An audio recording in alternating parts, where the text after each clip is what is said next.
utawale Bwana, njoo utawale Yesu. Karibu Bwana, karibu Bwana, karibu Bwana, njoo utawale Yesu, njoo utamalaki Bwana, njoo utawale moyo wangu. Baba yangu ninakualika Bwana, ninakualika Roho Bwana, ninakualika Roho Bwana, ninakualika Roho Bwana, ninakualika Roho Bwana. Karibu Yesu, karibu Yesu, karibu Yesu, karibu Yesu. Ni mwangu Bwana wangu, ninakukaribisha Bwana, njoo utawale, njoo utamalaki Bwana, njoo utawale Yesu. Karibu Yesu, Yesu, moyo ni mwangu, Jesus, karibu Yesu, Bwana Yesu, moyo ni mwangu, karibu Yesu, moyo ni mwangu Bwana wangu, karibu Yesu, moyo ni mwangu, karibu, karibu Roho wa Bwana, njoo unitumie kama chombo chako Bwana, karibu Yesu, moyo ni mwangu, ni madhabahuni pako Bwana wangu, nimekuja kama chombo chako Yesu wangu, karibu Yesu, moyo ni mwangu, karibu Yesu, moyo ni mwangu,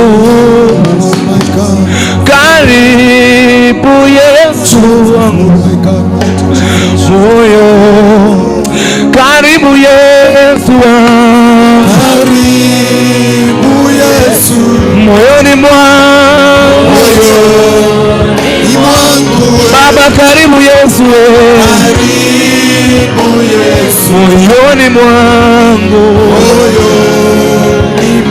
Bwana, karibu Yesu, karibu Yesu, ninakualika Bwana wangu, njoo Bwana unitawale, karibu Yesu, karibu Bwana, niko mbele zako nipokee, karibu Yesu, Bwana, karibu moyoni mwangu, ninakualika Roho Bwana, karibu Yesu, moyoni mwangu Bwana, karibu tena rohoni mwangu, karibu Yesu, karibu Bwana unitawale, Bwana, karibu tena karibu Yesu, Bwana moyoni mwangu, karibu rohoni mwangu Bwana, ninakukaribisha Bwana, ninakukaribisha Yesu wangu. Asante Bwana, asante Yesu wangu. Bwana, karibu rohoni mwangu Yesu, njoo Bwana unitumie jinsi utakavyo Bwana.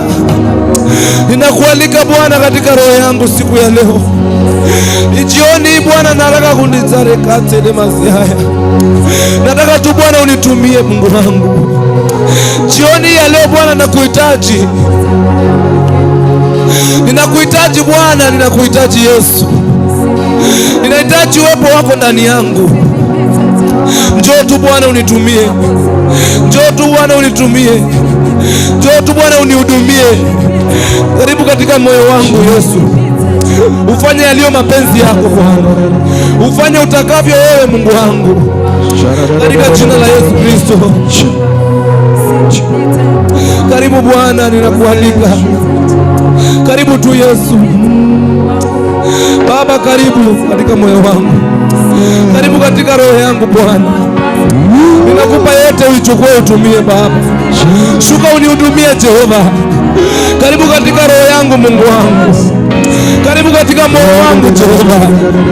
Uchukue ushukani na utawale, uchukue ushukani utamalaki Jehova. Karibu tu Mungu. Roho Mtakatifu nakukaribisha. Njoo unitawale, njoo unitawale. Shele makanta ya dereba ziha.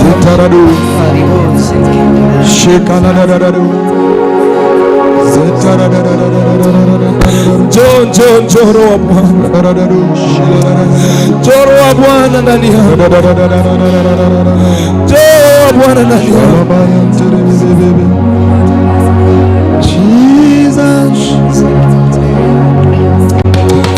Ombi langu Bwana wangu, thank you Jesus. Peke yangu sitaweza, uwepo wako Bwana uwe na. Ombi langu Bwana wangu, peke yangu sitaweza, uwepo wako Bwana uwe nami. Ombi langu Bwana wangu, peke yangu sitaweza, uwepo wako Bwana. Ombi langu Bwana wangu, ombi langu Bwana wangu, peke yangu sitaweza, uwepo wako Bwana, uwepo wako uwe na. Ombi langu Bwana wangu, ombi langu Bwana wangu, peke yangu sitaweza, uwepo wako Bwana uwe na. Ombi langu Bwana wangu, ombi langu Bwana wangu, peke yangu sitaweza, uwepo wako Bwana wangu uwe na. Ombi langu Bwana wangu, peke yangu sitaweza, uwepo wako Bwana uwe na. Uwepo wako Bwana uwe na. Uwepo wako Bwana uwe nami Bwana, neema yako Bwana iwe na. Neema yako Bwana iwe na. Neema yako Bwana iwe na. Baba,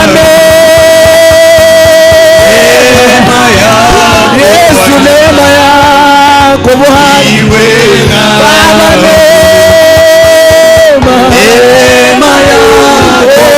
neema yako Bwana iwe na.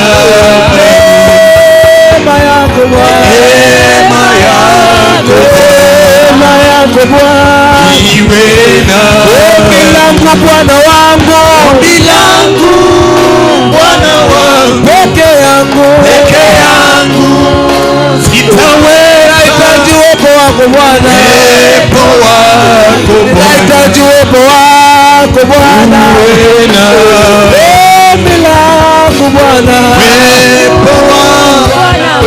peke yangu uwepo wako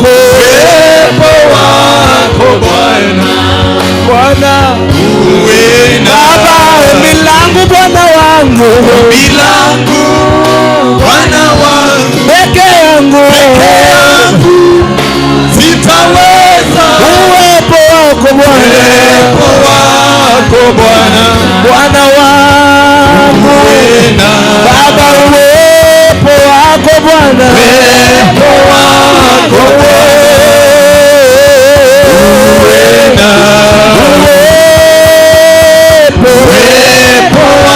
wako Bwana, uwepo wako ombi langu Bwana wangu, ombi langu Bwana wangu, jioni ya leo Bwana, peke yangu sitaweza. Uwepo wako Bwana, uwepo wako Bwana, Baba, uwepo wako Bwana, uwepo wako Bwana, uwepo wako Bwana, uwepo wako Bwana, uwepo wako, neema yako Bwana, neema yako Bwana, neema yako iwe na neema yako Bwana, iwe na ushindi wako Bwana wangu, ushindi wako Bwana, ushindi wako Bwana, uwe na Baba, ulinzi wako, ulinzi wako, ushindi wako Bwana wangu, uwe na ulinzi wako, nilinde Baba, ulinzi wako, ulinzi wako Bwana, ulinzi wako, ulinzi wako Bwana, uwe na ombi langu Bwana wangu, ulinzi wako Bwana, peke yangu sitaweza. uwepo wako Bwana, uwe na ombi langu Bwana wangu, ombi langu Bwana wangu, siwezi peke yangu sitaweza Baba, uwepo wako Bwana, uwe na uwepo wako Bwana, uwepo wako Bwana, uwe nami. nani kama wewe Bwana, kama wewe Bwana, nani kama wewe Bwana, Mungu wetu Jesus. ni nani kama wewe Bwana, kama wewe Bwana, nani kama wewe Bwana, oh, ni nani kama wewe, Nani kama wewe Bwana, kama wewe Bwana, nani kama wewe, nani kama wewe Bwana, Bwana Mungu wangu, nani kama wewe Bwana, nani kama wewe Bwana, nani kama wewe, kama wewe Bwana, nani kama wewe Bwana, Bwana Yesu, ni nani kama wewe, nani kama wewe Bwana, Bwana ni nani kama wewe, kama wewe Bwana, nani kama wewe, nani kama wewe nani kama wewe, Mungu Yesu, ni nani kama wewe, nani kama wewe Bwana ni nani kama wewe, kama wewe Bwana, nani Bwana, nani kama wewe Bwana, Mungu wetu,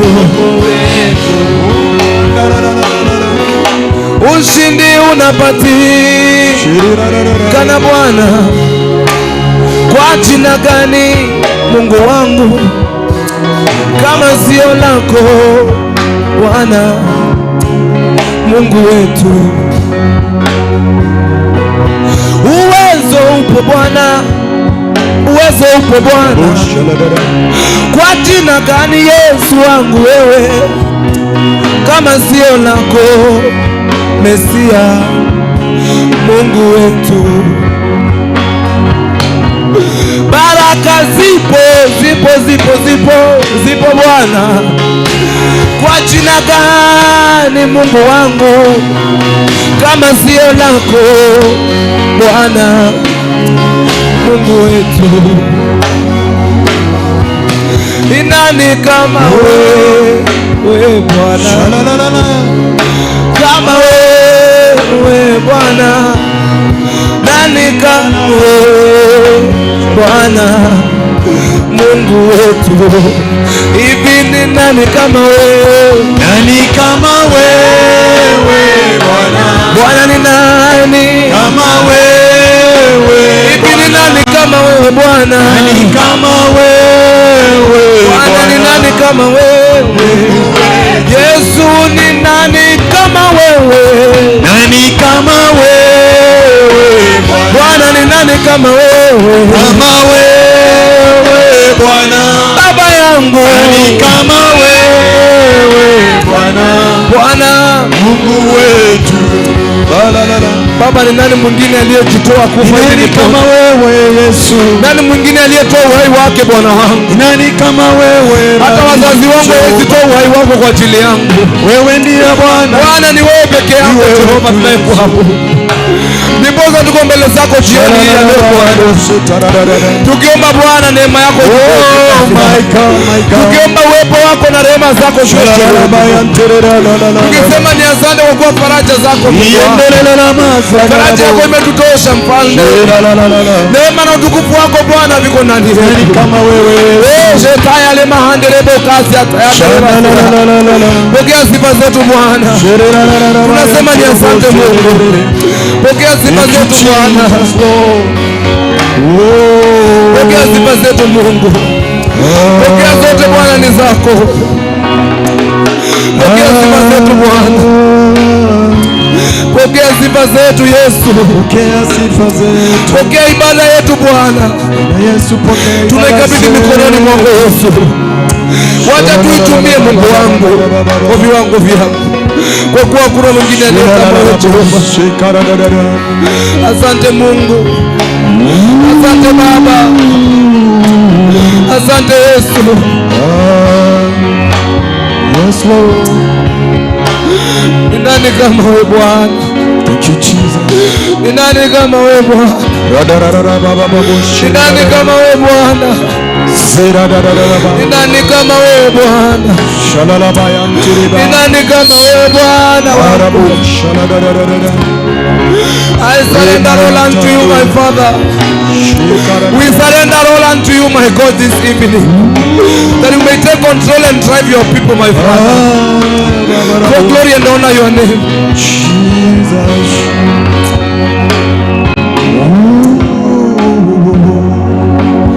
You are highly lifted up, Jesus, Jesus. You are highly lifted up, Jesus, Jesus, Jesus. Thank you, Jesus. You are highly lifted up, Yes, Jesus, Jesus. You are highly lifted up, Jesus, highly lifted up. You are highly lifted up, Jesus, Jesus, Jesus, Jesus. highly, you are highly lifted up, my God. Jesus, Jesus. Highly lifted up. You are highly lifted up. Jesus, Jesus, Jesus. Highly lifted up. My God, highly lifted up. You are highly lifted up.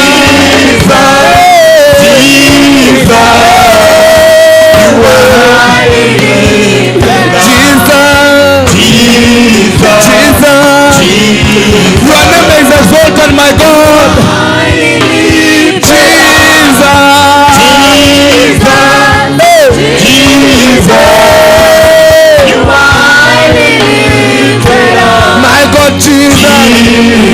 Jesus. We worship your name today, my God. Highly lifted up. Jesus.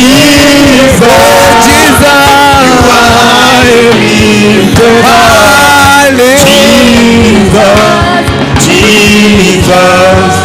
You are the reason why I am alive. Jesus. Jesus. Yes, Lord Jesus. You are highly lifted up. Jesus. Jesus. You are the reason why I stay. Oh Lord Jesus. Jesus. Jesus. You are highly lifted up. Jesus. Say highly lifted up. You are highly lifted We call you Jesus. Jesus. You are highly lifted Jesus. Highly lifted up. You are highly lifted. You are highly exalted, my Father.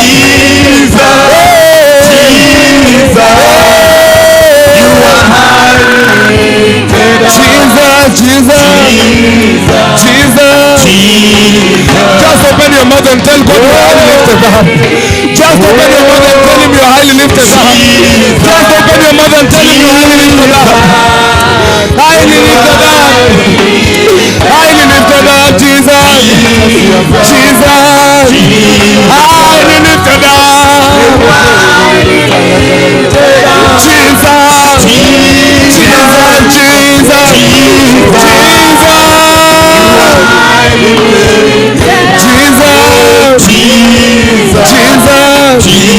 Highly lifted up. You are highly lifted up. I call your name Jesus. Jesus. You are highly lifted up.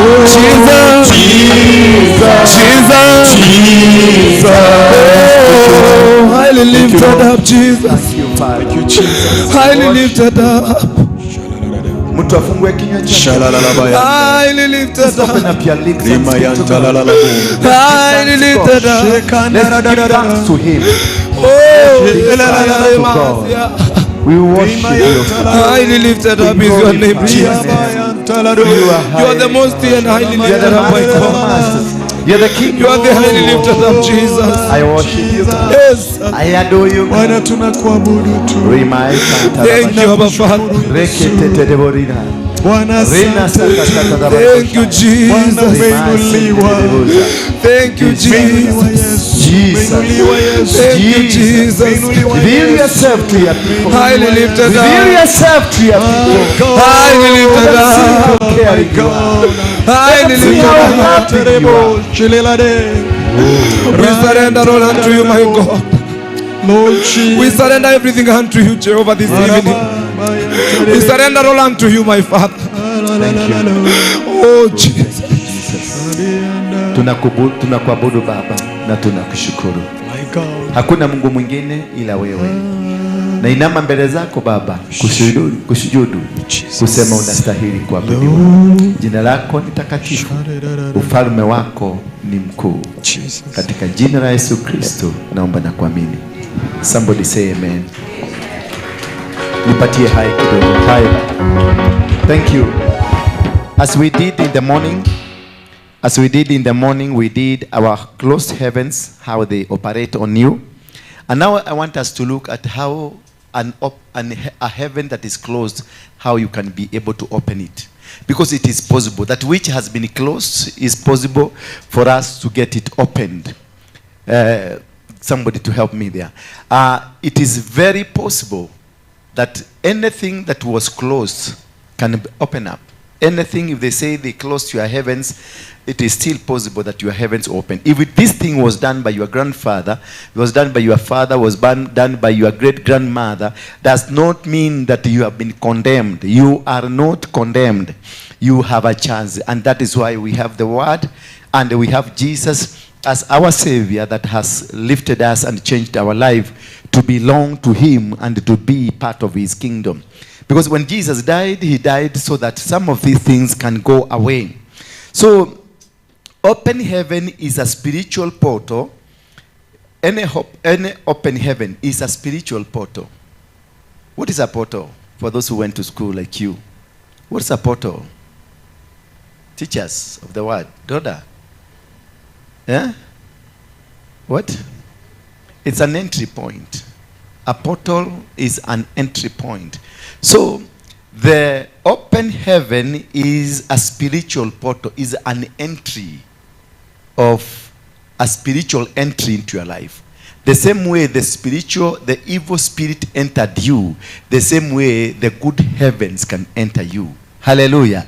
So it is a spiritual portal, can be defined as a gate, a window, or a door. Hello. It can be defined as what? A gate, a window, or a door. And all windows, all doors, and all gates are opened. Zinafunguliwa. Bwana Yesu asifiwe sana. Milango yote, madirisha, hata gate, they have to be opened. They just don't open themselves. Chochote unachokipitia ni mlango ulifunguliwa.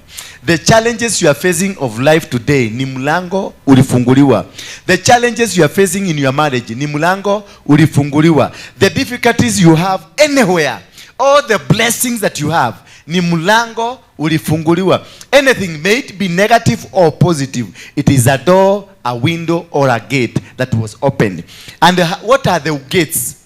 What are these gates that are open, that you open for you to get the challenges that you are facing? One gate that you open, that opens your downfall, it opens whatever the challenges you're going through, is your mouth. Your mouth can open you into failure or into success. Your mouth can make you rich, can make you poor. Your mouth can define who you are, because what we talk, what we speak, whatever that comes out of your mouth is what? The abundance of what? The heart. The mouth speaketh what's in the heart. The heart doesn't have a mouth. It has the heart, and the mouth speaks for it. Therefore, the mouth is a huge gate that will make you succeed or fail.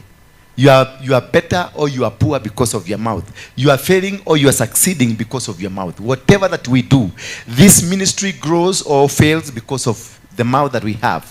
Yourself as a body, you will be healed or you will not be healed because of your mouth. Whatever you open up to, it can lead you to suffer.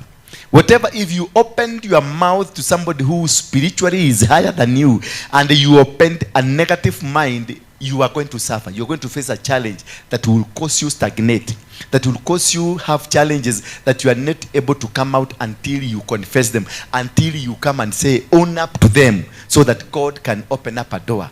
And that is why you see God say, do not touch the anointed. Why? Because they have a superior mouth than you. Their mouth can cause you to suffer. If they open the mouth for you against you or against anything that you are doing, it means you are going to get into stagnation. You are going to get into difficulties. You are going to get into a close, because I can be able, as your spiritual leader, I can be able to close permanently your door. Hallelujah. When Jesus was coming and he saw a tree that he thought had fruits, when he reached there, alikuta huyo mti hauna matunda. He shut the door of that tree permanently until today.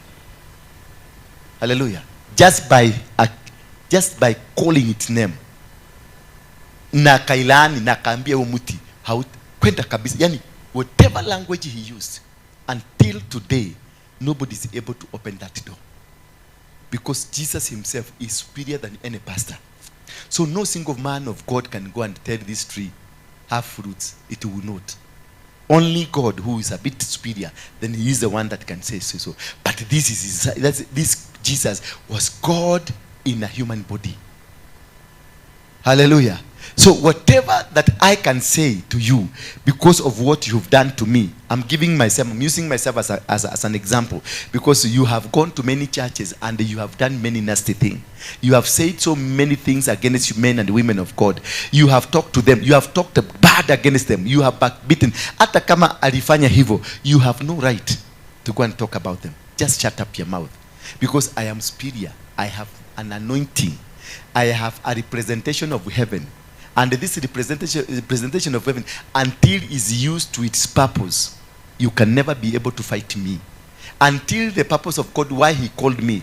If there are about 1 million people who are supposed to get saved because of me, hata unipige namna gani, until the 1 million comes to Jesus.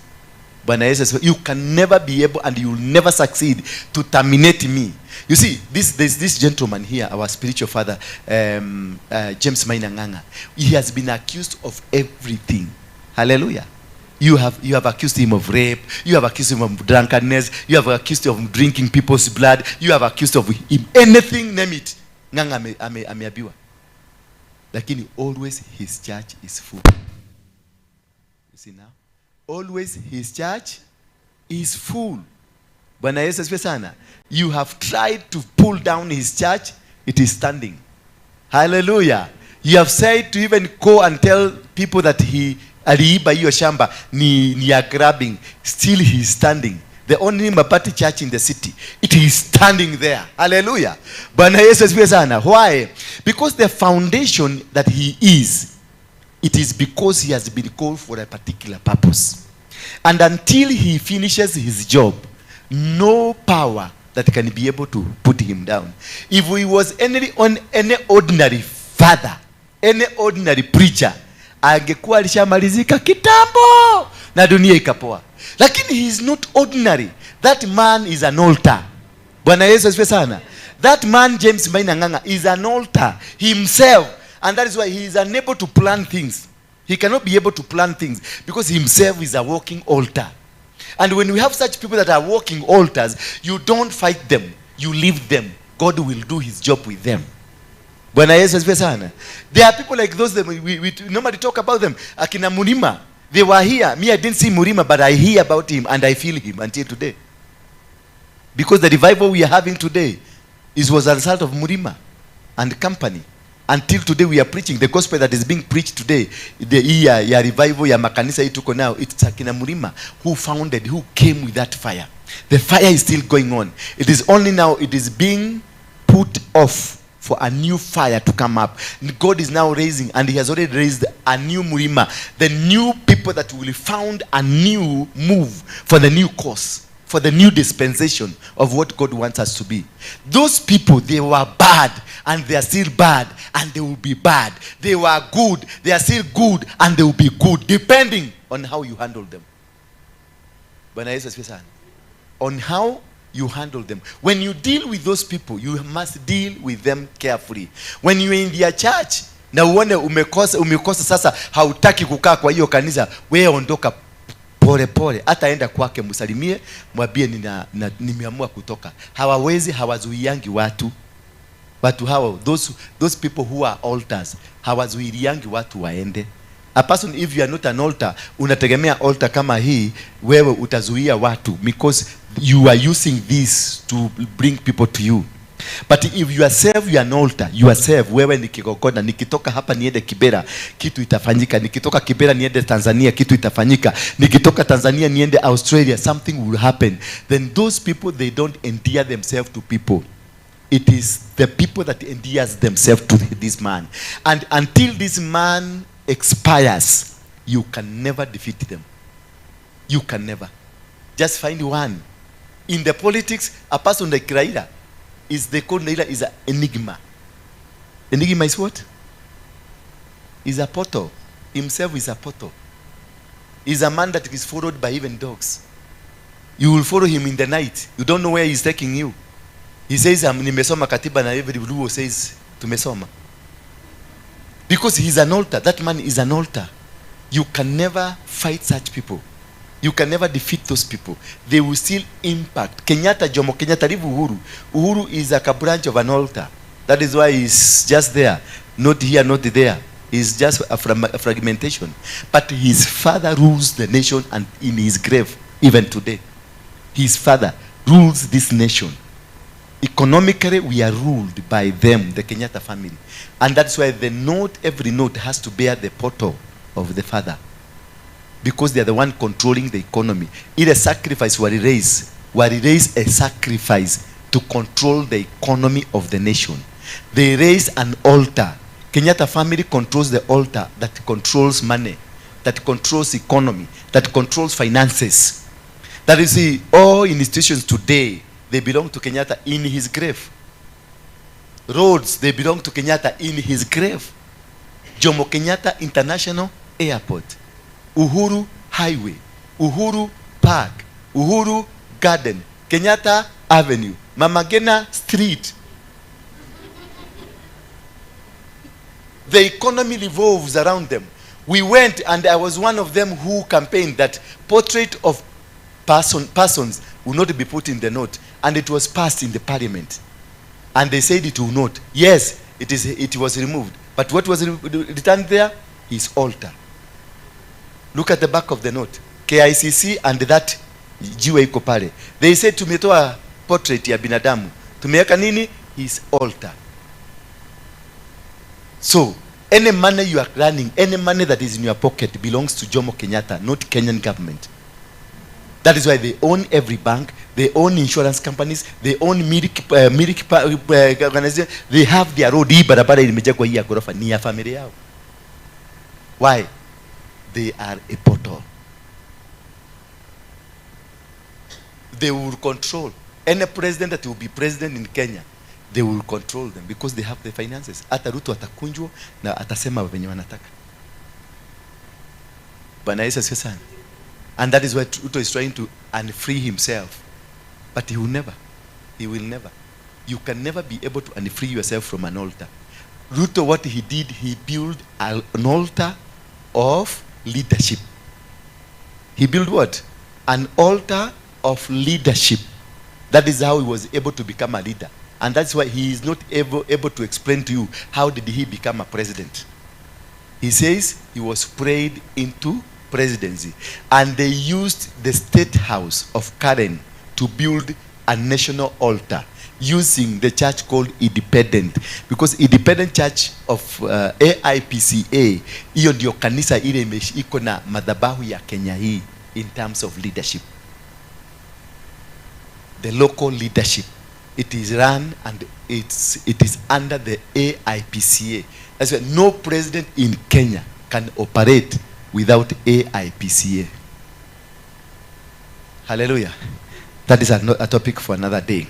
So open heaven is a spiritual portal that can be defined as a gate, a window, or a door. God does his things in open heavens. That's how God operates. I was just trying to explain to you, because altars emanate from God or emanate from the devil. So when you have an open door, an open heaven, God is operating. And when God is operating, the way of his operation, he opens the doors. And that's why he told you, for any gate to open in your life, you must do this prayer in the book of Luke. Is it in the book of Luke? I think it's in the book of Luke 3 verse 21. When Jesus told them, ask when you ask and shall be given to you, seek and you will find, knock and you will be open to. So it is asking, seeking and knocking that opens your heavens. You must knock to your heavens. You must seek to know where your heavens are. You must pray to understand the way to your heavens.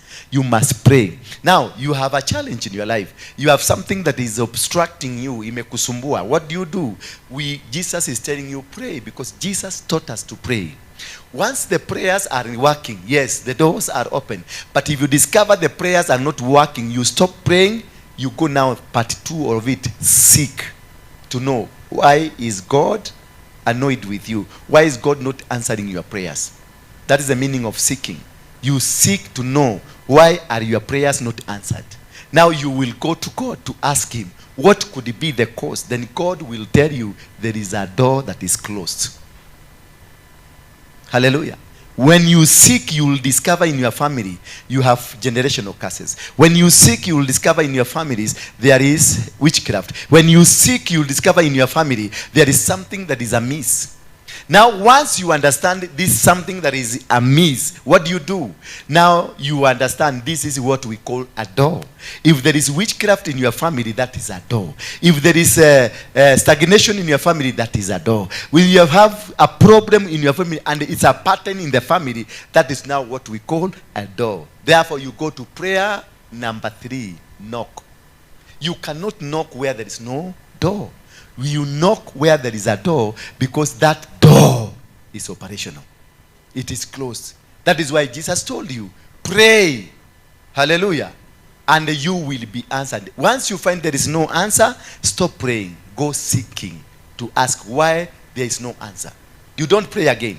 You go seeking to ask God, why is there no answer? God will tell you there is a door of fornication, a door of stagnation, a door of poverty, a door of limitation, a door of that. Now you will be able, once you know there is a door, that is when you are given permission number 3 to go knocking. Now when you are going to knock, you just don't knock. You just don't go there knocking at Hodi, I am coming. You go knocking with a sacrifice. You find a sacrifice. Every closed door was closed by a sacrifice by the opposite side of you. Hallelujah. So whatever sacrifice was given, now you do another sacrifice to open. Sacrifice is the key that opens your limitation. For Abraham to succeed, he didn't know what kind of sacrifices that his father had done. So God sent him to the Mount Moriah and told Abraham, give me your son, the only son, a son that you love. Give him as a burnt sacrifice at Mount Moriah in one of the mountains where I'm going to show you. Why was God doing this? Because God wanted to bless Abraham as an individual. Previously, Abraham was a son of who? Terah. So he was operating under the altar of Terah. Every time Abraham was moving under the altar of his own father. Right now, if you have not been disconnected from your father, you are moving under the altars of your parents, under the altars of your father, under the altars of your tribe, under the altars of your community. Now that is what is holding you. Until such a time you will break away from them, then you will create, when you break away from them, you create a channel. Now God will be speaking to you through yourself. But previously he was speaking through. If you are still under your father, he'll be speaking through your father. If it's true you are under a husband, he speaks you through a husband. Because God is a respecter of his own order. Hallelujah. And the same, the other side of the demons, they also respect the order. If who opened the door in your family? Is it your father? Is it your grandfather? Is it your grandmother? Nani alifungua mulango ya wachawi? Then that is what the demons will use, that channel. Until you disconnect yourself from that channel, wherever you go, you will never walk alone. The channel will still be speaking to you. And those are the channels that will keep your door closed. Those are the channels that will keep you not walking. Those are the channels that will make sure you don't succeed wherever you go. If you go to America, they will still follow you. You go to Australia, they will get into the plane. The plane you get into, they will also pay and get into. The demons. They will go with you wherever you are going because they are sanctioned. They have a source where they come from. That is why you see we do a lot of business, but you don't succeed. But if you go back to the business that your father was doing, you succeed. Why? Because your father was an altar. And through that altar, that is where commands are put through.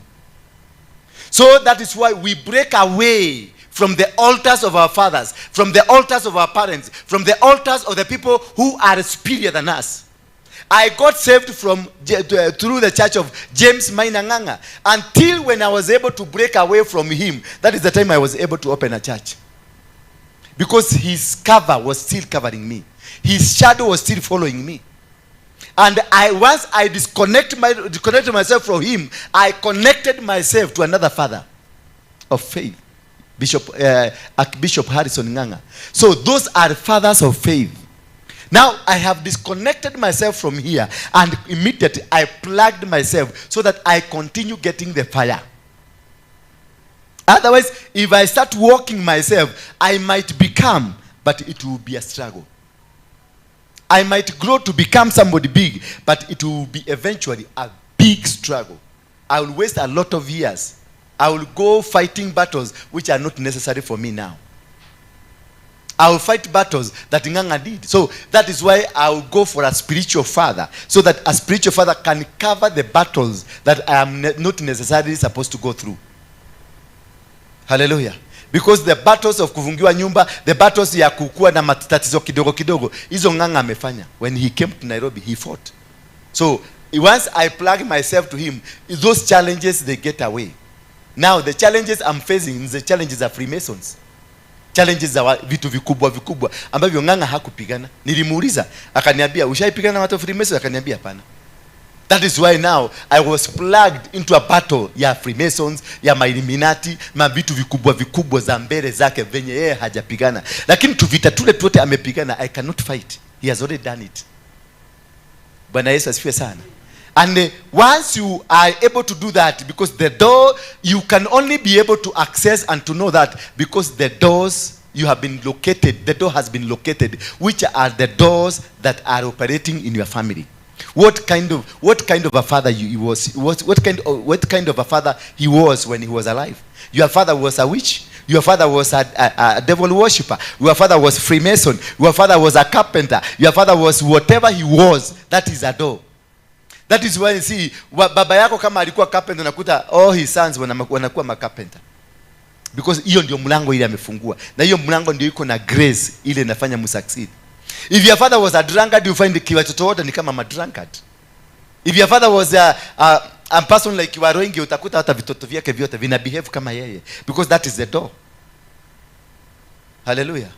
And that is why once you understand the door, you are able to know how to unlock your heaven.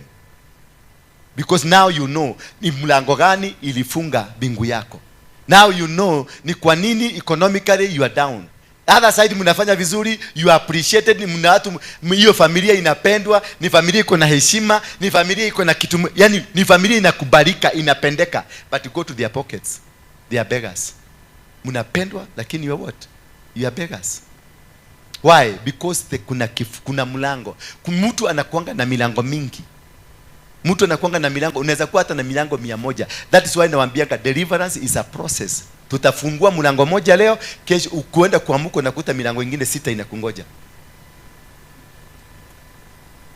Bwana Yesu asifiwe sana.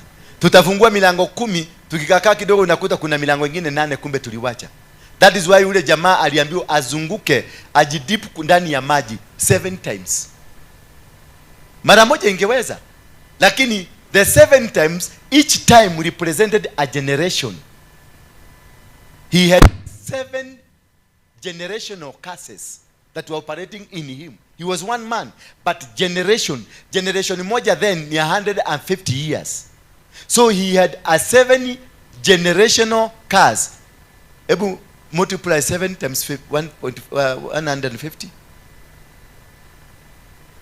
He had a curse of 1,000 years and 50. Hizo ndizo alikuwa amebeba. Hiyo ndio mizigo ile alikuwa amebebeshwa. So that is why each kudipiwa kwa maji 1 generation inaenda. Akarushwa mara ya pili, generation ikaenda. Akarushwa mara ya 3 mpaka 7 generations zikaenda. Na wewe umekuja hapa, umerushwa mara moja, hata hujarushwa ni kanusu tu, umefikisha miguu hapa, unaanza kurukaruka hapo ukisema umekobolewa.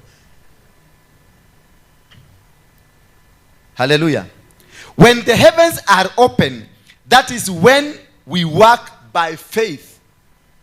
When your heavens kifunguka, you don't mind of anything. You don't mind of investing anything. Like now when me najua my heavens imefunguka, mimi ukikuja uniletea hesabu ya milioni 5, tutafanya hata kama sina dururu. Mimi tutaenda huko tununue shamba ya 50 million when I don't have money to eat today. Na tutaenda na tuandike barua na tukubaliane na nimwambie nitakulipa hii pesa. And I go. And I don't have any single coin. But by the time of paying, I will pay. Because my heavens upande hiyo imefunguka. I'm not struggling. Financially me, I'm not struggling. Hata ukikuja usijaribu na mlango ikifunguka, hata mulete wachawi wale wanaitagwa wa nani? huyo alikuwa na hapa Nairobi, Kafuele, hata ulete Kafuele, nothing will be able to stop it. Nobody, you can shut that door. Once the door is opened, it is opened. Once it is closed, you will struggle to get it opened. But ikifunguliwa na ifunguliwe, nobody will shut it again. Nobody. You will succeed. Your children, for the 5th generation to the 10th generation, they will be succeeding. That is you see, kuna watoto unashindwa, wewe ulikuwa unawashinda, wewe ndio ulikuwa unawaandikia composition, lakini saa hizi wanaendesha Mercedes, wewe hata kisururu hauna.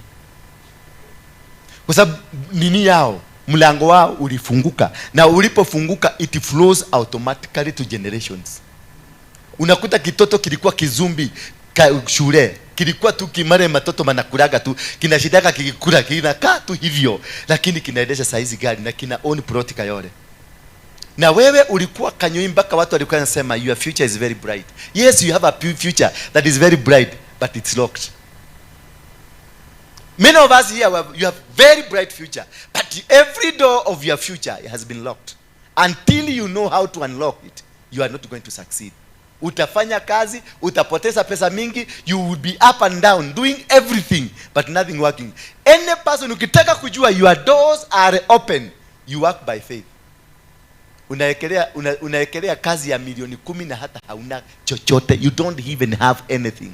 Unapeleka mtoto wako shule ya shilingi 1500 per term na hata hauna pesa, but ikifika that term ya siku ya kulipa, unajikuta uko na cheki unalipa.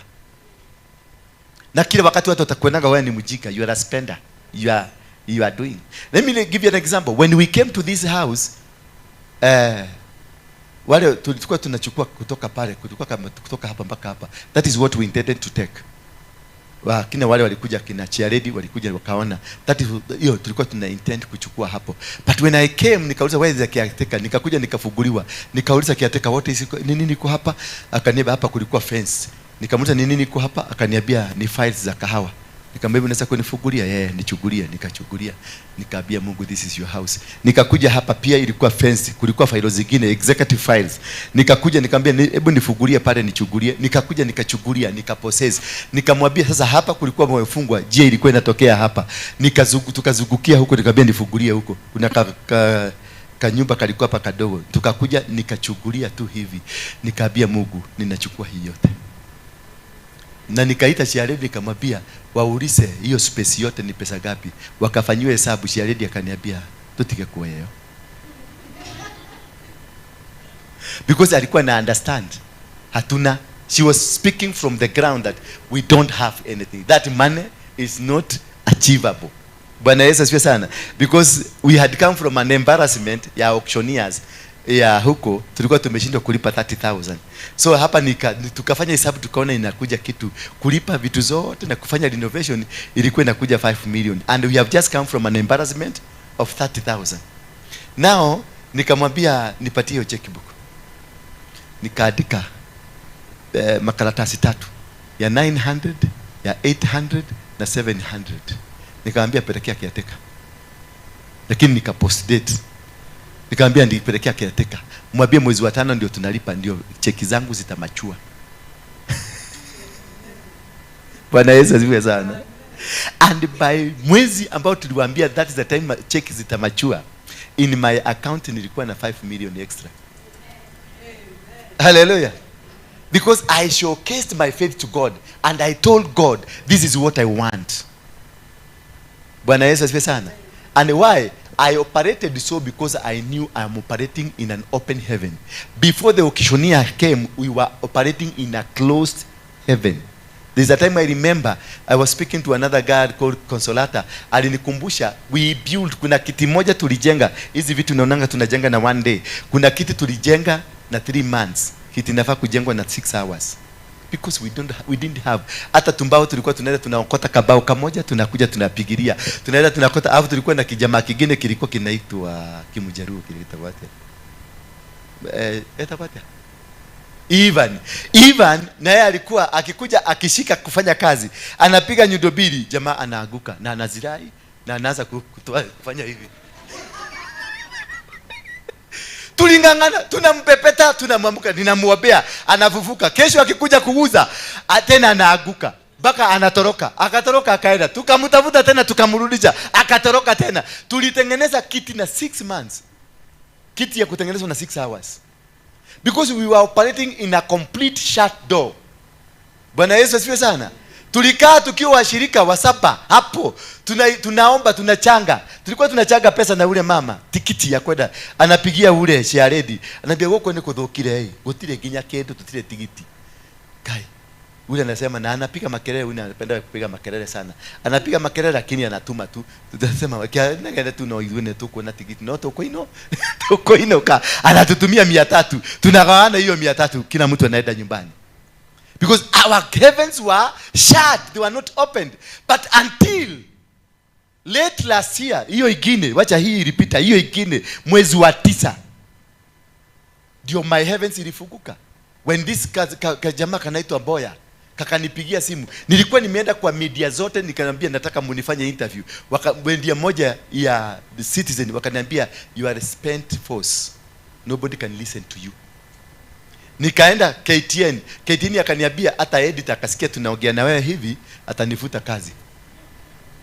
Nikaita mtu wa Kiss 100 naye akaniambia hata studio zetu huwezi ingia, you are a spent force. Nikaongea na mtu wa TV 47 na unajua TV 47 Bethel yetu ilikuwa kubwa by then. Nikamwambia akaniambia labda nikutafutie mtu anaweza kukufanya interview. Ndiye alinitafutia Boya because Boya was a reject. So alikuwa anani push out ndio nimuondokee. Boya akakuja. Boya akanipigia simu. Nikamwambia nitafutie. Boya akanipigia simu. Aliponipigia simu akaniambia ako na YouTube page. Sasa mimi sikuwa inajua sio last year hiyo ingine. Sikuwa najua kuna kitu inaitwa YouTube page ati unaweza kufanya interview. I didn't know. Sincerely I didn't know. But I had a YouTube page ambayo nilifunguliwa kwa kitabu na mtoto yangu, lakini sikuishughulika nayo. So I didn't care. Sasa aliponiambia mambo ya YouTube nikamuuliza what is about it. Akanielezea, nikamwambia basi kuja unielezee. Akakuja, akanielezea, nikaona hiyo ni ujinga. Kwanza kale kama mtu kamekuja kuniambia hiyo story, mfuto ile trouser kamevaa ni tracksuit, na unajua tracksuit haikuja kujagi, ni ya nylon. Alikuwa amevaa tracksuit ya nylon ya blue ambayo ni kama imetoka kwa mdomo ya ng'ombe. Na ilikuwa Sunday. Sasa nikaanza kutengeneza binu venye katatolewa kaende wakina chiaredi wasimuone, wasikashidwe huyu tena ni nani amekuja kwa apostle. Sasa kakakatalia kana kakaingia kwa ofisi na kakataa huko. Na nikaona kametoa simu na stand kama hii. Simu hii kama hii yake lakini ni ile mzee. Kakatoa nikakaweka. Kakaniambia sasa I'm ready to go for the interview. Nikamuuliza now where is the camera? Akaniambia this is the camera. Nikamwambia no don't waste my time. Akaniambia just give me.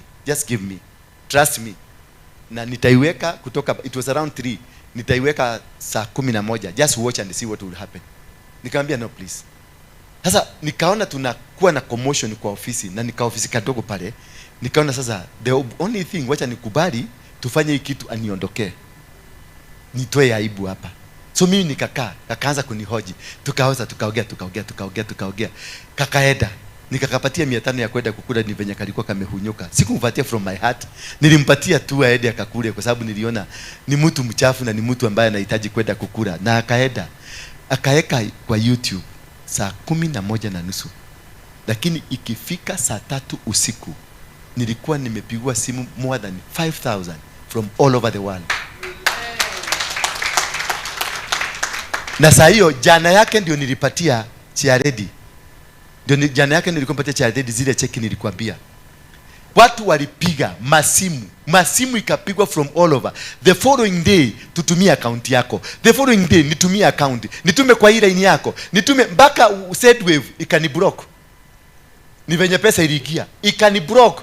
Wakasema mpaka wakaanza kuni-investigate. What kind of business are you doing? Account ikaflow.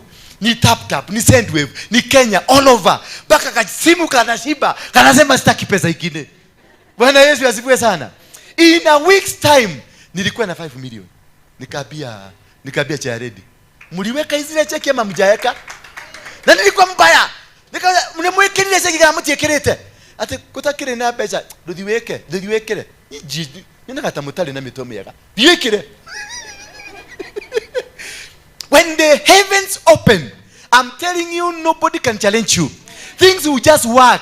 He will send something that you dislike.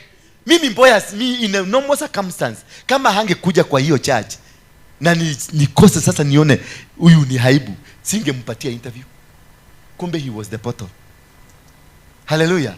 He was the portal, and he opened up me to the next of the world, and the rest was history. That is how you are here. Bwana Yesu asifiwe sana. That's how you are here.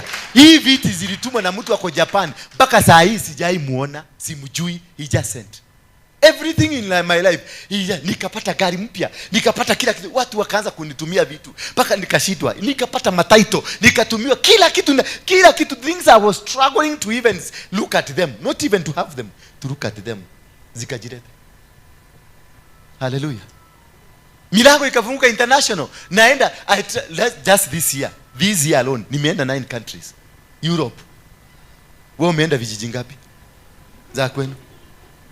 Wewe umeenda only one. Pale hapa Nairobi na kuna unalala. Si umesikia hata wamestuka. 9 countries without paying a penny. Unakuta ndege inakugojea, inawekwa mafuta tu, inalia because the heaven have opened. I'm just trying to, I'm not bragging, I'm just trying to tell you, when the heaven is opened, I'm telling you, my brother, my sister, nobody will resist it. Nobody will be anywhere to block you. Everybody. That is why you are here. Because of only that is why you are here. I didn't have you. Wewe ulinionea wapi? Wewe?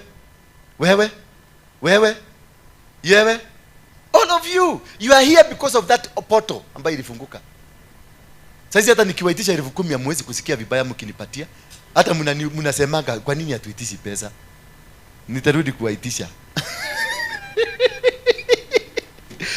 Operating in an open heaven means we have been given access to the God who supplies. When you are operating in an open heaven, you got an access to the God of supply. Hallelujah. You have this God of supply. Umepata access yake. He is ready and he gives you at any time. Saa hizi nikataka 10 million leo nitazipata. Just I tell the God of access. The God mwenye anakuanga na milango ya kufungua. Huyu namwambia tu nataka 10 million. Nataka kufanya crusade Kibera na nataka 10 million. I telling you zitaigia kwa account. Mutasubuka mkizitafuta. Muzilete. Na nyinyi milango, because of supporting me, milango yenu inafunguka. Just because of wanting to associate with me, milango yako inafunguka. Because God will never want to disappoint me. And because it is you, I'm depending you to support me, your doors zinafunguka. Ndio naonanga na waitishanga nipatie tu ya chai. Because nataka kukufungulishia milango. Lakini sasa nyinyi mnaonaga ati ni kama ni I'm a beggar. I'm not a beggar. I just want you, and just because of me, your door will open. Because nataka najenga dhika. Umesikia? Ninajenga dhika. Because of that, I'll come to you, niwaambie, nimenunua chuma, nimenunua mabati, nimebakisha hivi. Because nataka pia, because of that favor I have, it will cause your door to open for that work that God wants me to do, ifanyike. That is why we ask you money. That's why we ask you anything that you can give. That is why you will carry anything from home. Just bring it, place it here. Not because I want it, but because the grace I have will cause your doors to open. Bwana Yesu asifiwe sana. If you understand and learn that way, you will succeed in whatever you are doing. You will manage anything and anywhere. Associate, angalia mtu. Wacha tu kwenda kwa mahali na ukae hivyo. Unaweza kufuata mtu blindly. Look at the access ako nayo. Uone Mungu wake wa access anampeleka aje. So associate, get close, associate na huyo mtu. Kwa sababu na uanze kusupport with your retro. Hiyo kitu yako kidogo uko nao, uanze kusupport ile kazi huyo mtu anafanya. Mungu atasababisha wewe upate, ndio kazi hii isikwame. Hiyo ndio inakuanga siri kubwa. Na nyinyi hamuelewagi, mnafikiria tunataka kuwaitisha tununue magari kubwa. Mimi najua kubeba bunduki. Kama ni pesa ya kununua gari, ninajua kubeba bunduki. Na nitawanyaganya. Ingekuwa mtumia tole, ingekuwa hata na bunduki na wako nekera. Nitafuta mtu kama Buji wako na sura baya na mtu kama Brian ni pale yako na sura nyeusi. Wakwambia rajini mama, iko wapi pesa? Hau kama tigoro. Unasema mpaka zingine haujauliswa. Haleluya. Bwana Yesu asifiwe sana. That is the secret of opening. You can open your heaven through somebody. Through me. Ukuje uangalie neema ambayo niko nayo. The favor I have now. Use it. If you are under me. Use it. Because my doors zimefunguka. Zitumie ufungue doors zako. Kuja tu hata na ngiri zako 10, hata 20, nipatie mwambie modo wa gaini tabesha ishi, ndio kanywa gashai. Utafungulisha milango yako. Lakini unafikiria unanitajirisha, mimi ni tajiri. Bwana Yesu asifiwe sana. Operating in that open heaven means we have been given access to the God who supplies our every need and leads us into the perfect will. When you have the open heaven, you have access to the God who supplies every need that you need. That is all what you need to have. Huyu mzee alikuja hapa na marasta na alikuwa nakataa. Alililia hapa ati wakaanza kunegotiate na David ati asiende kunyolewa sijui nini, ati hajakuwa ready, hii ni nywele yake sijui. Ulikuwa nataka kusema ni ya nini? Ni iko na maneno. Iko na covenant.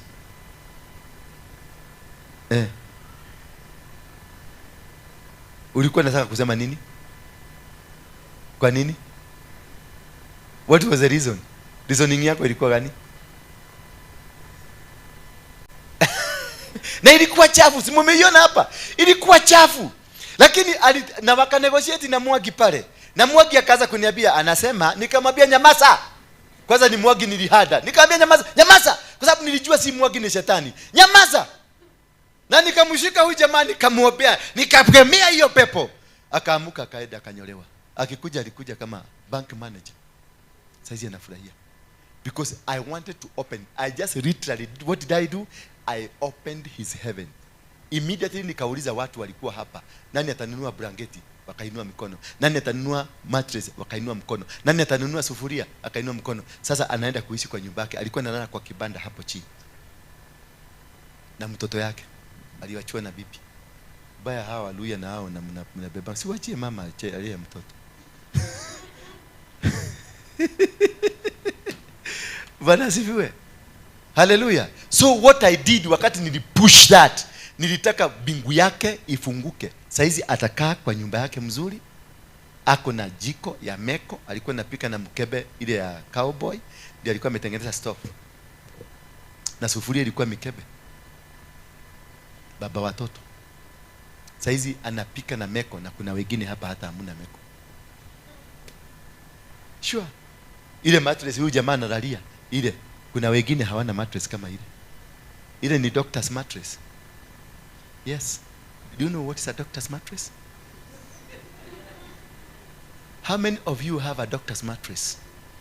Inua mkono wako kama uko na doctor's mattress. Inua mkono wako vizuri hivi. Out of nyinyi yote doctor's mattress ya amewashida. Watu watano kanisa hii.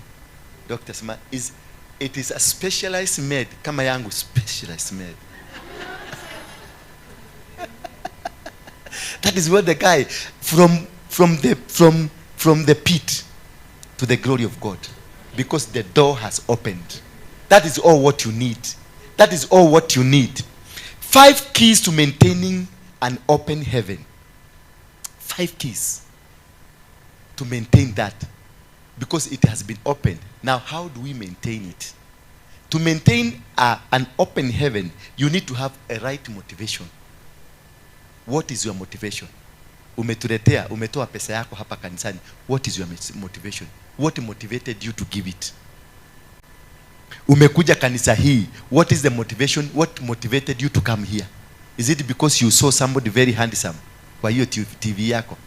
Is it because that somebody is tall and dark? Is it because that somebody is a man of God? Is it because that somebody is teaching the word of God? Is it because that somebody akona ama ulikuja kutafuta, you are an opportunist, pia ulikuja kutafuta jinsi utafanikiwa? What is the motivation? What led you to come here? Bwana Yesu asifiwe sana. Did you come to man of God or you came to Waruinge? Did you, because there are some here who just want to be associated with me because I have that bad name, and they want me to maintain that bad name, not a good name. And they are happy to be associated with that. There are women who will just follow you because you are a rough man. Do you understand me? Because they want their door to be unlocked through that roughness. Hallelujah. Bwana Yesu asifiwe sana. And that's the motivation. Why do you want to marry this woman? Why do you want to marry this man? If the motivation is wrong, your marriage will not succeed. The heavens of marriage will still be closed. Hallelujah.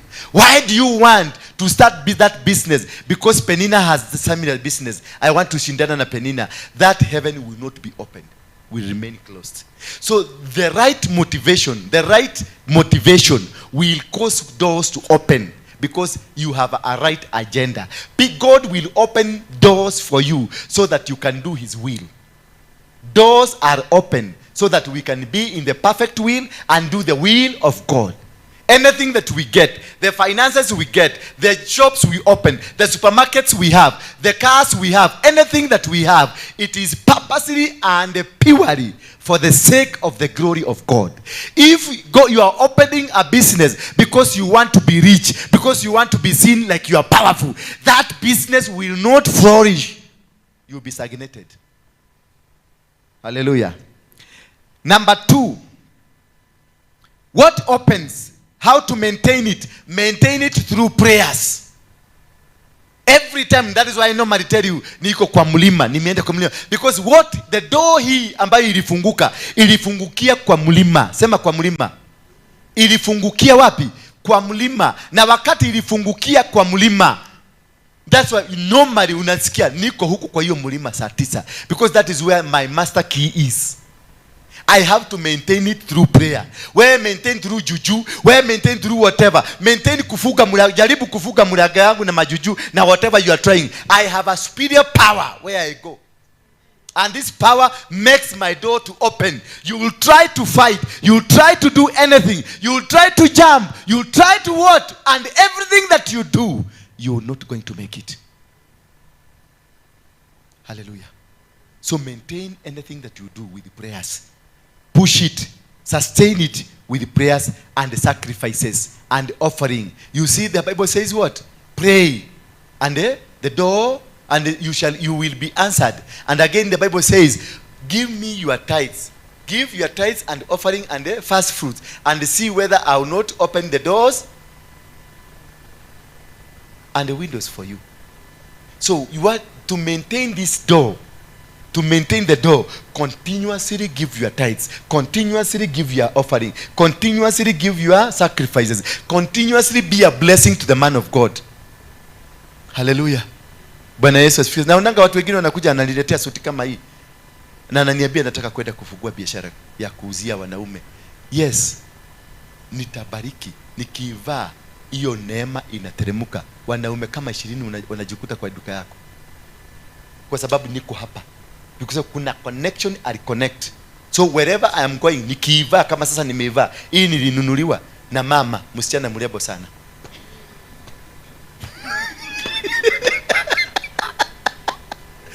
Gorashikuwa wale mwahola.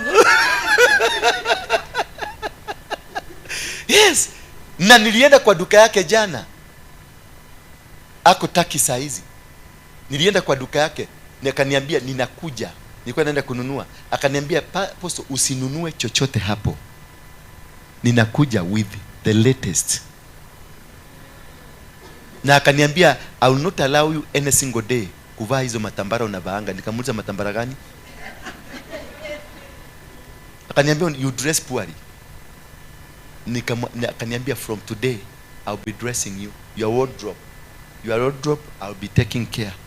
You give me access to your house and you give me access to your office." Utakuwa ukikuta tu suite imehangiwa hapo. Sasa maombi imeanza. Hiyo ni prayer point, prayer point. Kazi yake ifugwa. Haiwezi kufugwa as long nitavaa ili kuja hapa nayo. You will never be able kufuga. Yedeni muombe mfuge. Arogiaya. At the access to your house and access to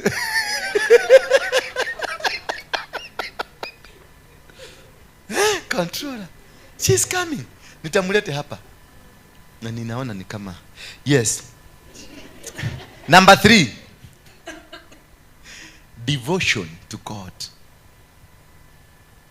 To keep and sustain your doors, devote yourself to God. Devote everything that you are doing to God. Devote your time to God. Devote your presence to God. Devote your children to God. Devote hata kama ni biashara yako, devote it to God. It will sustain the door. Kama ni biashara hiyo ni Mungu alikupatia, devote it to God. Sustain it with sacrifices to God, and God will keep its door open wherever you go. Success. Why is this lady ameniambia hivyo? Alienda akapatana na mutaki mwenye alikuwa anatafuta contact za mtu anaweza kutumia Kenya, na wameagree atakuwa akimtumia container 3 every end of the month. Container 3 za manguo different, na watakuja wafungue go down, na wafungue maofisi, na wafungue chains za huko without money. Hatumii pesa zake. Sasa kwa sababu ya kuvaa suti yake na kukaa hapa na kuja kuhubiri neno la Mungu, nyinyi yote mnaniangalia mnasema, oh, our apostle alikuwa smart today. Hiyo ni prayer inaenda kule, inafungua milango ingine zaidi. Wewe ukifikiria ni tall, dark and handsome, kuna milango inafunguka kwingine because ya hiyo tu kusema apostle alikuwa. Sio niko smart. Sasa imeongezeka kule, ni boga point. Asubuhi si nilikuwa smart, ni boga point zimeongezeka kule. Weka agumu tu na hiyo to 50 wako. Weka agumu tu hiyo na hiyo sura yako baya. Watu watafunguliwa. Tukikuwa tu hapa, unaona mtu amenunua gari, unaona mtu amenunua plot, unaisikia mtu kujeni mkafungue nyumba. Kwa sababu ali understand he or she devoted anything that they have to God. Hallelujah. Bwana Yesu asifiwe sana. Hata kuna mwingine amenisema ako Germany anaitwa Susan. Amesema atanitumia ring ya kuvaga ati I'm looking naked. Sio ni ujanja yako nayo? Sio ni ujanja? Tuombe maombi ya kumfuga. Huyu amwezani na yeye. Wacha ikuje. Si nitakuwa smart. Kenagira ile ade smart. No matter nani amelete. Ile tu Mungu ananiambia, ataniambia huyo ya huyo wachana nayo. Iko na uchawi ndani yake. Hiyo iko na maneno ingine. Hiyo Mungu ananiambia. Hiyo sijatukererwo. Hapana, sijafuka mlango yangu. Hiyo lakini mkiona niko hata ukienda kwa shop, edo uthio cari gathutikega, undehere. No gekare hedo kare uhithite. Nwanyita, uri uko kuwete, wethe kibagi, uko kuwete oguo. Umera this is from the man of God. No gakinyaga wega biyo ta mundu niwe mwene ni shareholder wa thi no mena Ngai. Riu gakinyaga wega oguo, ukare andu othe makamenya no arehe. Don't fight. Usifiche, lete hapa, nunua kiatu mzuri, lete uwekelee hapa kama huyu mama alininunulia kiatu, nikamwambia ipeleke kanisani. Iko na mwenyewe, akanisa mwenyewe wengine gani? Kwa sababu ni mtu ni wale watu wakikushika, they want to own you 100%. Huyu. So they want to control you, to own you, and to make sure hakuna mtu mwingine. So alikuwa anataka mimi nivae hiyo kiatu, lakini Mungu akaniambia kuna mtu ninakutumia ambaye utambadilisha, na ukimbadilisha atabadilisha wengi. Mimi nilikwambia ulete wapi?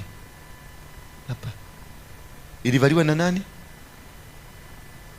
Tall, dark and handsome. Kuja uonyeshe. Uko mwenye kiatu. Alikuwa ameninunulia kiatu mzuri, kuja uone. Sasa huyu akivaa, huyu nilikuwa naona gekidi hapa, anajaribu kumesa mata himezeki. Kanyaga hapa wakuone vizuri. Look at that shoe. At 23,000 shoe. Usiende kuuza baba. This is a very expensive shoe. 23,000. VAT not included. Na iko na socks yake. Yes, socks yake alinunua 7,000. Italians menswear. Hizo ni dhati zao zilienda na jua moja. Kekwire. Ukura uo mudi odile. Ikale. Nani amevaa is a street man. Mtu ambaye amekaa. What has she done? She has devoted her life to God. She had devoted her marriage to God. She had devoted whatever she want to do. God will open more doors for her. Na nyinyi mtashida hapa mungethetie muikarete. She knows how to tap. She knows how to get it. How to devote. Nyinyi weka tu kama na nywele gumu kama ya Mwafrika. That is why you are poor. Mimi sitakaa na mtu poor hapa. And pesa haina maombi. Pesa utajiri haina maombi. It is understanding the principles. Once you understand the principles, you get it. Pesa inaflow tu pole pole tu. Unakuta pesa inakutafuta. Inakuita paka jina. Angelica, uko wapi Angelica? We are tired of staying away from you. We want to be associated with you. We hear you have the grace of God. You hear your doors are open. We want to stay where the doors are open. Hiyo ni pesa inazungumza. Yes. Hallelujah. Hapa ninasikia hapa kuna mtu anataka kwenda kunipeleka Serena kukula lunch. Si mnasikia hivyo? Hata mimi nimesikia kuna mtu pesa ziko hapa zinamwambia this money I'm not supposed to stay here. Apostle need to eat me. Bwana asifiwe. Number 5. Having a passion for God's kingdom. That is how you keep the doors open. Having that passion. Kuwa na ile passion ya kufanya kazi ya Mungu, kukaa kwa sababu ya Mungu, kutembea kwa sababu ya Mungu, to do things because of God. Having that passion ya kutaka kufanya passion, kuja hapo na chukua kifagio unafagia nje kanisa, kufanya kazi, yani that passion, the passion to serve God, it keeps the door. When you have the passion to obey God, to trust God, to walk with God, nobody will oppose God. Nobody. God automatically becomes a friend to you.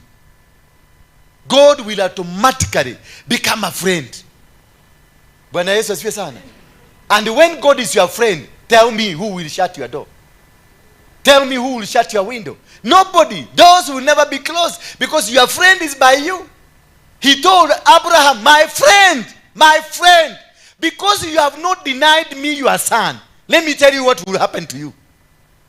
He told him that count the stars of heaven. That's how you will be rich. Go to the ocean and count the sand in the ocean. That is how you will prosper. Then he told him another thing. Your generations will never be defeated by their enemies. Your generation, not you, Abraham. Your entire generation, no weapon fashioned against them will prosper. Because he showed too much love. Imagine, mtu anakuambia nipatie mtoto wako na unampatia. What kind of love is that? What kind of love is that? That man called God has maintained the doors open for the Abraham family. That is why hata mimi nikiomba, I normally associate myself with Abraham, the Abrahamic blessing. Because I know the Abrahamic blessing, you touch it, you own it, you capture it. Nobody will touch you because you are walking with a friend of God. Hello? Are we together? What is the formula towards unlocking heavens? What is the formula towards unlocking your heaven? The formula. How do you do it? How do you open this? Let's read the book of Deuteronomy 28. Media people can give me this. Deuteronomy 28 verse 12 to 14. Deuteronomy. You are there? Ataweza? And tupatie Deuteronomy. Anaita ngwani? Kama hawezi, it's okay. We can read from here. We are training, huh? Nataka watu wengi wakuje ni wa train media, na nataka watu wa sound system, if you know kuna knowledge kidogo ya sound, I'll train you. Na kama uko na knowledge kidogo ya secretary, I'm employing. Na kama uko na knowledge ndogo tu ya marketing, nataka watu wa Besima marketing. Mtu umefanya uko na mambo banking kidogo unajua kuongea na watu, we are employing. Drop your CVs because I'm operating. Si unaona tuko na kanisa, tuko na bank, tuko na factory manufacturing clothes, tuko na nini nyingine, tuko na ya furniture, tuko na nini nyingine, tuko na foundation, tuko na real estate. Yes, we are full. Yeah, we are full. Yes. Ndura mining. In fact hata nimeona simu nimepigiwa. I think hiyo imepatikana. Hii imeenda hii. Ukule Voi. Tuko na green garnet. Najua nimeona simu ya imepigwa kutoka huko na walikuwa wameniambia kaa standby, utume chopa ikujie. Hiyo ni milioni kama 300. itakuwa confirmed. Ameweza. Now it shall come to pass if you diligently, no, not Deuteronomy 28 hiyo naandika. Mami is Deuteronomy 28 verse 12. Give me verse 12 to 14. Yes, the Lord will open to you his good treasures, the heavens. Huh? Are you getting me? Yes. I am reading now. The Lord, this is now what? What did you write there? The formula. I'm giving you the formula. 2 by squared. 2 by squared.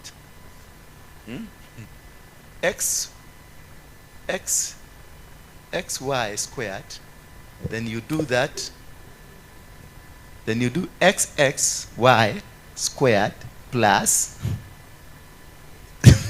2 by D. The Lord will open to you his good treasures, the heaven, to give you rain to your land in its season. This does not just come. Keep it there. It is in the season.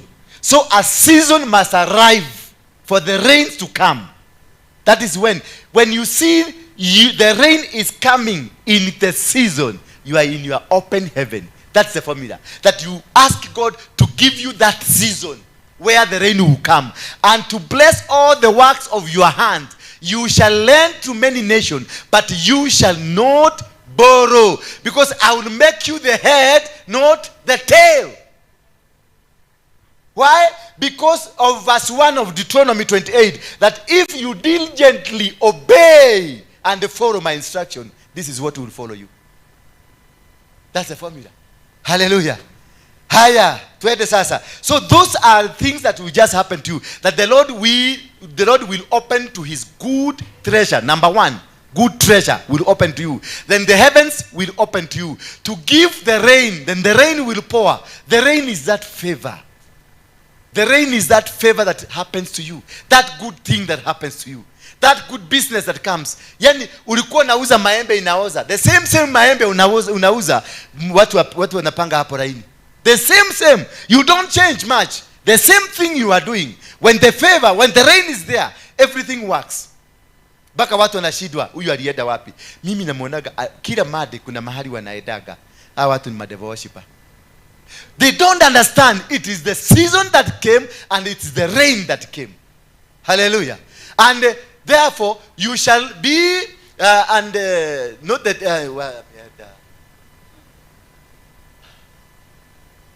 nisome hii. No, turudi nyuma kidogo. The Lord will open to you his good treasure, the heavens, to give the rain to your hands and its season, and to bless all the works of your hand. So what will happen? He will bring the rain. The rain is a favor, and to your land. So your land will start producing, because there can be rain, but your land cannot produce. Hallelujah. There can be rain, lakini mshamba yako is not fertile enough to produce. So the land will automatically become fertile. Automatically. Because that is the formula now that he's creating for you. Because of what? The formula is the season. This thing must come in the season, not outside the season. So you must be able to understand this is my season. Hallelujah. You must be able to understand what? That this is my season. And to bless all the works of your hand. So no matter what you will be doing, no matter where you will be going, everything that you will do with your hand, it shall be blessed. Bwana Yesu asifiwe sana. Whatever, it doesn't matter ni kazi gani. Hata unaweza kwenda ukaushe mafi ya ng'ombe, uianike tu kwa jua, na uone mtu anakuja kununua hiyo mafi.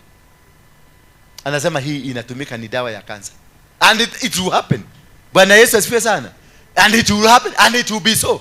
When it is season, when it is season, everything that was not working will just find you, hit you, and tell you, twende safari. It is, unaambia hapana, no, nilichoka. No. Wake up and go. People will just follow you. People will be supporting you. People will be with you because you are in season. And bless the work of your hand. You shall lend to many nations, but you shall not borrow. Because God has removed you from being a slave. Because when you borrow, you become a slave to somebody. When you borrow, you become somebody who can be used for any sycophancy. People can torment you. People can frustrate you. Kuna mtu hapa, ako hapa sahi, amekopa pesa, ninamjua. Amekosa na zile za kupigwa simu. Sasa nimeadikiwa kila saa kikakata. Unamjua fulani? Mwambie alipe deni. Kama mwambie mjinga, tulikuwa na yeye tukikopa. Usirudi kunipigia. Ukikakaa kidogo, mwambie alipe deni. Wanacheji simu, unapiga ngine, unachukua. Unamjua fulani? Si niliwaambia mwache kunipigia simu. Mwambie alipe deni. Na si mimi tu napigiwa, people, kwa sababu alisurrender phone book yake. Wale watu wako huko ndio wanakuwa garanta, na hakukwambia, lakini alisurrender the rights of the phone book. Sasa wanapiga from number 1 wakiteremuka. Baka nikampigia simu nikamuuliza, uko na deni ya watu? Akaniambia ndio, lakini nimeshindwa kulipa. Ni pesa ngapi? Ni shilingi 4,000. Nikamtumia, nikamwambia walipe. Nani amefaulu? Wale wamefaulu because they are lenders. Their work is blessed. Sasa imeniforce mimi nimelipa hiyo deni, because mimi nimewekwa na huyo, tumekuwa the tail. Hallelujah. Bwana Yesu asifiwe sana. What are the characteristics of an open heaven? When the heavens open up, the interchange between the heaven and the earth becomes possible. Did you understand that? Bingu ikifunguka, maneno ya kibinguni, there become an interchange of conversation between the heaven and the earth. Maana bingu yako imefunguka. Unakuta kule binguni wanakuuliza, what else do you want? Unakuta kule binguni wanakuuliza, we are coming with 5 cars. Unakuwa kule binguni wakisema, tumetafuta college na scholarship ya watoto wako Oxford. Unakuta kule binguni wakisema, tumekutafutia shamba Narok 100 acres. Unawauliza pesa iko wapi? Tumetafuta mtu wa kufadhili. Because the interchange ya communication ya hapa duniani na kule binguni inaanza kufanya kazi. Because you are operating in another world, in a supernatural world. Everything now becomes possible. Pesa unauliza, nitafanya nini? Inakuja tu, ina flow. Kila kitu ina flow. Bwana Yesu asifiwe sana. So that is the characteristics. When you find that nothing you are trying that is not working, everything you are trying is working, and you find people are ready to support you, people are ready to love you, people are ready to walk with you, kuna interchange ya binguni na hapa imeanza kufanya kazi. Na interchange ya binguni na hapa ikifanya kazi, watu watakushangaa, because anything that you, wherever you go, ukienda hata China unakutana na interchange ya huko inaanza kufanya kazi. Unakuta mchana anakuita, I can see you are a billionaire. Na saa hiyo umelipiwa fare. Unapelekwa 5-star hotel, wanakulipia because they think kuna biashara mnafanya. Wanakupatia ma container because they know you cannot run away with the money because you have money. Na unatajirika na haukuwa na pesa, na unakuwa na pesa because interchange ya binguni ilifanya kazi. Si ni mzuri hiyo? These are the characteristics. Normally you find you have angelic visitations. Unatembelewa na malaika. Kama vile unaonanga hapa tunatembelewa na malaika. Bwana Yesu asifiwe sana. Yule mama anaitwa Ketijijo alikuwa ameona tall dark and handsome. Hakuwa anaona mchungaji. Sasa tukakuwa tunafanya show na yeye, tukafanya show na yeye. Sasa mimi najua ni flexible. Ukiniambia nifanye hivi nafanya. Kifanya hivi nafanya. Sasa when the interchange of heaven came, she was going for an operation ya fibroid. Na alikuwa already ametoa 600,000 ya fibroid. Sasa alikuwa amekaa hapa. When the interchange came, let me tell you one thing. Yeye aliona nyumba mzima malaika wamejaa huko. Nilipomguza hapa, aliruka juu kama propela. Akaanguka chini tena nikaamuka. Akaanguka chini akaamuka. Akaanguka chini akalala. Akaona watu wamekuja na visu. Haraka wakamfanya operation, wakatoa hiyo fibroid. na wakaenda na akaamuka akakuja. Tangu siku hiyo Keti Jijo hajawahi kwa kunyaga hapa na hajawahi taka tufanye show na yeye. Aliniambia you are not a human being.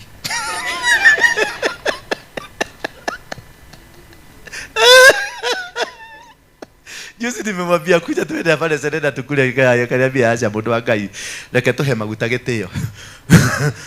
Nikamuuliza kwa hivyo siku ile ingine ndo haya maguta gitio. Bwana Yesu asifiwe sana. She's a very good girl. I love her. But that is how when the interchange comes, there is angelic visitation. Wakati tulikuwa tunazima moto hapa, ilikuwa imechoma hapa, ilikuwa imewaka. Wakati hiyo tulikuwa kuja kuongelelea mambo ya uchawi. Gasi kalipuka.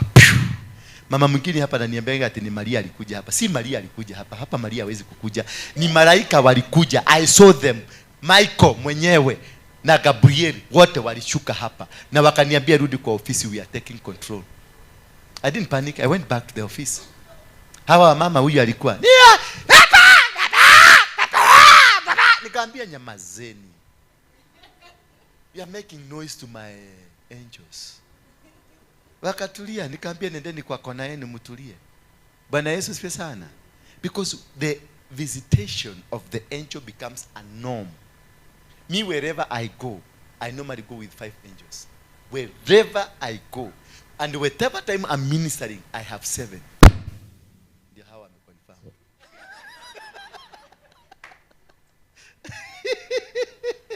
Number 2, dreams zinakuja, dreams nzuri nzuri.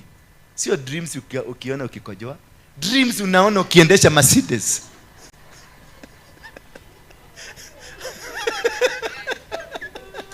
Tendero tile ngezi hado to mautine. Dreams unajiona ukiwa Hong Kong.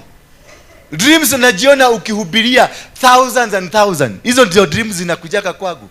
Naonaga ni kanisa kubwa na inakuja, by the way, very soon, a huge, a big church, a sanctuary. It is coming.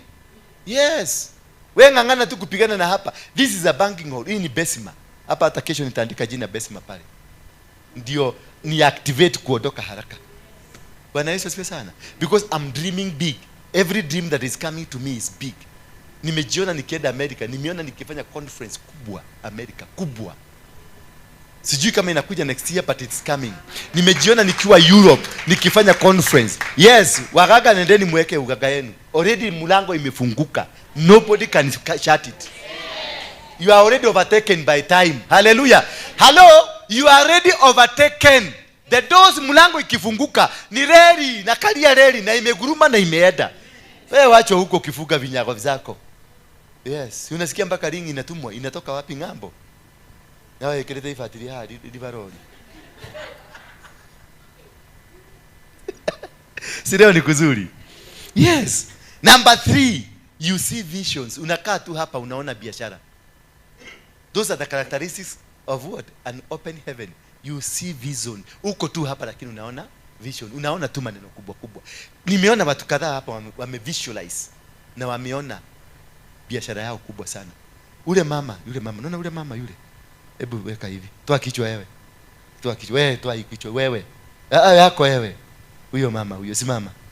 Huyu mama nimeona ame visualize maroli zimebeba misigo yake.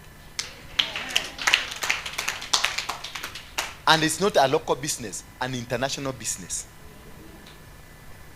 And your door from today, nobody will be able to shut it. You have struggled, you have cried, you have what? God has done it.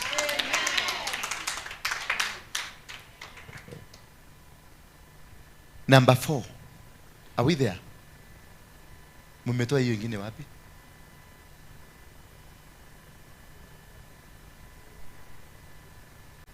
It's 4.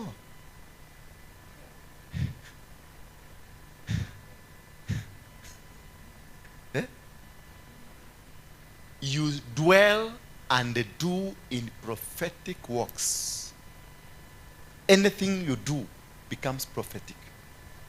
You are sleeping becomes prophetic. You are eating becomes prophetic. The people that you walk around you, they become prophetic. Anything that you do hata hivi sasa huko, you become automatically prophetic. So whatever you will be releasing from your mouth is prophetic. It will come to pass. Ukiita mtu ubwa, atafanyika ubwa. Kwa hivyo jichunge kutoka leo. Because once the doors are open, whatever you release, si tulisema mdomo inafunga na inafungua, whatever you release, that person will become. Nikikulaani saa hii umelaanika, na upende usipende itakuwa hivyo. Because I'm operating from kule juu, from the high office. Bwana Yesu asifiwe sana. Nikujua najua siri. Kama mngekuwa mnajua siri, already mngekuwa mmewekelea zenu hapa. Lakini kwa sababu nyinyi mmefundishwa huko, gari imeachwa kwa barabara na ujui ni ya nani tutabarikiwa. Kama mngejua siri, hivyo nafanya, hivyo na release hizi, ndivyo mngekuwa mnawekelea hapa. You touch, you grab the season, unakamata that season, because ni mlango inafunguka. So to maintain it and to let it open, you release a seed, so that that seed will germinate upon that season, upon that door that has opened. Lakini kwa sababu mnatakaga tu, na msirudi kukuja pale kwa ofisi yako kama hauna kitu. Na kuja unanipatia story. Netole yona na leke. Unakwetereire unegero no koni magana meri. Kona thika tiko daina miagiko. Nikinamisha giko hivi. Wacha, utaona moto.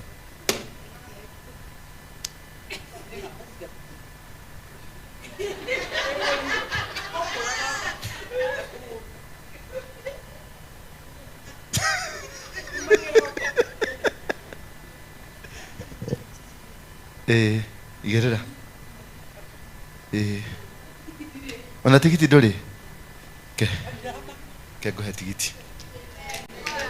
Mirago yaku ni ahigoka. In Jesus name. May God bless you. May God locate you. May God favor you. May God show mercy upon your life. All the enemies around your life have been dispersed in Jesus name. Amen. Therefore, spiritual communications happen to you because of the angelic visitation, dreams, visions, and the prophecies. It opens supernatural communications. You find you are supernaturally operating in the communications of God. Hallelujah. Are we together? Are we somewhere? Are we somewhere? Basi simameni na miguu yenu na kila mtu ashike sadaka yake.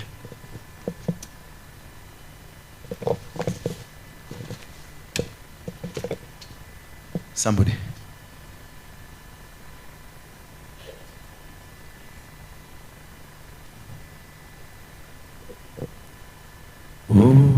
Oh, la lazana.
Are we there?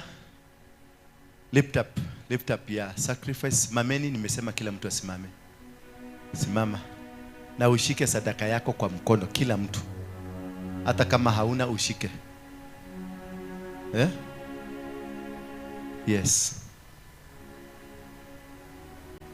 Semeni, Bwana Yesu, Mwana wa Mungu uliye hai, nimeinua sadaka hii, ishara ya kuwa milango yangu imefunguka, na kutoka leo nitatembelea kwenye uwepo wako, and every demonic authority that has always curtailed me from my open doors has been defeated in Jesus' name. Today is a day that I will always thank you, God, for helping me to open up the doors. Thank you for hearing my cry. It has been a struggle, but today the doors are open. The doors are open. Sema amen. I want to prophesy to you that whatever that has been a hindrance to your business has been cancelled in Jesus' name. Whatever that has been a difficulty to you to achieve, you will achieve it with ease. Somebody say amen. Whatever they stole from you, whatever they did against your life, whatever they did against your marriage, whatever they did against your business, whatever they did against your ministry, whatever they did against your success, has been cancelled. Has been cancelled in the mighty name of Jesus Christ. Somebody say amen. Amen. Somebody say amen. Amen. Somebody say amen. Amen. In Jesus' name. Yes. It has happened. Drop your sacrifices here. Asante.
you.